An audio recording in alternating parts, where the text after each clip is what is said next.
for appeal to public servants in the interest of democracy, in the interest of their conduct rules, and in their own interest, they must not become law violators. They should distance from political work. They should stop being political front soldiers. They should engage only in public duty. Same is the situation I have talked about. Political repression, political violence, people being killed for political considerations, space of the political parties being shrinked. What will happen if enjoyment of rights is dependent only because you are born homey with the ruling party? That is something which can never be accepted. In democracy, everyone has a right to express his or her point of view. That it is required to be done by somebody's sanction is antithetical to democracy. I was considerably pained, surprised and shocked when in Barakpur Commissionerate they issued notices to some people asking them, report to the police station, tell us why have you gone to the court.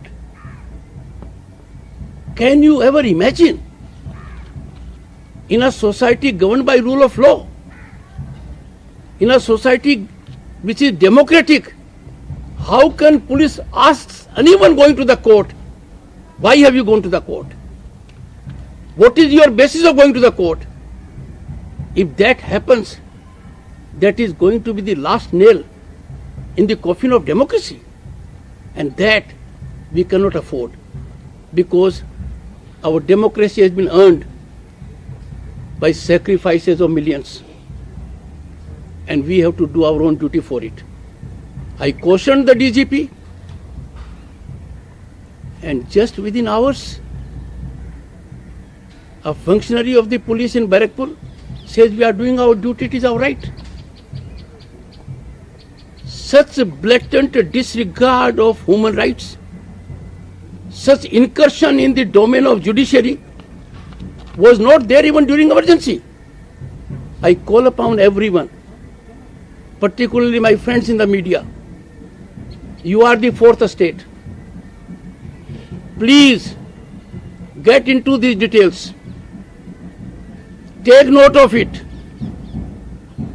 These are issues that taint the democratic fabric of the nation. They imperil our human rights. They put us to shame. I am reminded of what Kavi Guru Tagore said, where the head is held high, where the mind is without fear. If I go by these situations, the head can't be held high and mind can't be without fear. The head is in shame and the mind is full of fear. I do not want to take more issues on this day. All I suggest, 2021 ऐसा वक्त है, प्रजातांत्रिक युग है, democratic nation के लिए इससे बड़ा ये कोई होता नहीं है। इस युग के अंदर हर मतदाता को अपनी आहुति देनी चाहिए, हर व्यक्ति को अपना योगदान देना चाहिए।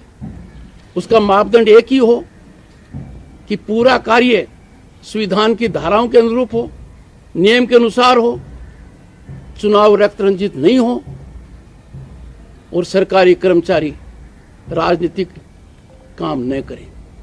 एक बार फिर मैं आप सबको बहुत बहुत शुभकामनाएं देता हूं। 2020 आपके लिए बहुत चैलेंजिंग रहा है। पत्रकारों ने इस चैलेंज को सफर कर कर जनता की बड़ी सेवा की है। बहुत से कोविड वॉरियर्स को हम लूज कर गए हैं। हमने श्रेष्ठ मानव व्यवहार भी देखा है, लोगों को हैंड होल्ड करते हुए लोगों को देखा हमने। 2021 में हालात बेटर हों ऐसा मैं मानकर चलता हूं। आपको सबको शुभकामनाएं। सर, आज मुलाकात जो हुई है, one second, I will take 5 questions. Sir, आज जो मुख्य मेन मुद्दा ये है कि आप स्पेशली वहां से चलकर आए थे, गृह मंत्री से आपने मुलाकात की है, बंगाल के हालात पर चर्चा हुई है, किन मुद्दों पर बातचीत हुई, आपने क्या कहा, आपके जवाब में उन्होंने क्या कहा, ये सब लोग जानना चाहते हैं। देखिए, आपका प्रश्न महत्वपूर्ण है। राज्यपाल की हैसियत से मेरी शपथ के अनुरूप कार्य करने के लिए ये मेरा दायित्व है कि मैं केंद्र सरकार को राज्य के हालात से अवगत कराऊं। ये मेरा दायित्व भी है और ये राज्यपाल के लिए सामान्य प्रक्रिया भी है। आपको जानकारी होगी कि राज्यपाल हर माह राष्ट्रपति जी को अपनी एक रिपोर्ट भेजते हैं। चूंकि 2021 एक ऐसा वर्ष है जो पश्चिम बंगाल के लिए बहुत महत्वपूर्ण है, क्योंकि वहां चुनाव होने वाले हैं। और जब 2018 के पंचायत चुनाव की पृष्ठभूमि देखते हैं, 2019 के लोकसभा चुनाव की पृष्ठभूमि देखते हैं और उनमें पाया जाता है कि रक्त रंजित रहे हैं, नियमों की अवहेलना हुई है, मतदाता स्ट्रेस में रहा है, तो सभी का योगदान इसमें होना चाहिए। अब मेरी माननीय गृह मंत्री जी से क्या चर्चा हुई, ये पत्रकार बंधुओं को मेरे से ज्यादा पता है, उसको सार्वजनिक नहीं किया जा सकता है। सर, मेरा एक सवाल है Sir, Mamata Banerjee met you last week. So what was it that she spoke to you, and you must have spoken to her? There has been little tense environment between recently, both of you. So what is it that you said to her, and what is that she told you? Sir Hindi में। ये एक संयोग की बात है कि माननीय मुख्यमंत्री जी से भी मेरी करीब 75 मिनट बात हुई और माननीय गृह मंत्री जी से भी 75 मिनट बात हुई। तो आप ये मानकर चल सकते हो कि राज्यपाल ने इस दृष्टि के अंदर जो काम किया है वो अपने आप हो गया है। माननीय मुख्यमंत्री जी मेरे से मिली, जो मैंने माननीय गृह मंत्री जी के संदर्भ में आपको कहा, वो बात मेरे और माननीय मुख्यमंत्री जी के बीच में है। दूसरा, मेरे और मुख्यमंत्री जी के बीच में टेंस हालात हैं, इसकी जानकारी मुझे नहीं है और मुझे लगता माननीय मुख्यमंत्री जी को भी नहीं है। सर, एक सवाल मेरा है। सर, आप 1.5 साल से मिल रहे हैं गृह मंत्री जी को। आप बार बार यही बोलते हैं कि वहाँ राजनीतिक हिंसा हो रही है, कुछ अफसर जो हैं पॉलिटिकल कंसिडरेशंस में काम कर रहे हैं, क्या कुछ असर पड़ रहा है या आप बोल के जाते हैं फिर वही होता रहता है वहाँ पे? देखिए, मैं लगातार प्रांत में ये कहता आ रहा हूँ और निरंतरता से कहता आ रहा हूँ कि सरकारी तंत्र, सरकारी कर्मचारी, सरकारी धन का उपयोग राजनीति के लिए नहीं किया जा सकता। ये कानून में वर्जित है, कानून में अपराध है। सरकारी कर्मचारी के लिए मिसकॉन्डक्ट है। अब प्रश्न है क्या इसका असर हो रहा है? मैं आपको कह सकता हूं बड़ा भारी असर हुआ है। अधिकांश अधिकारी समझ गए हैं,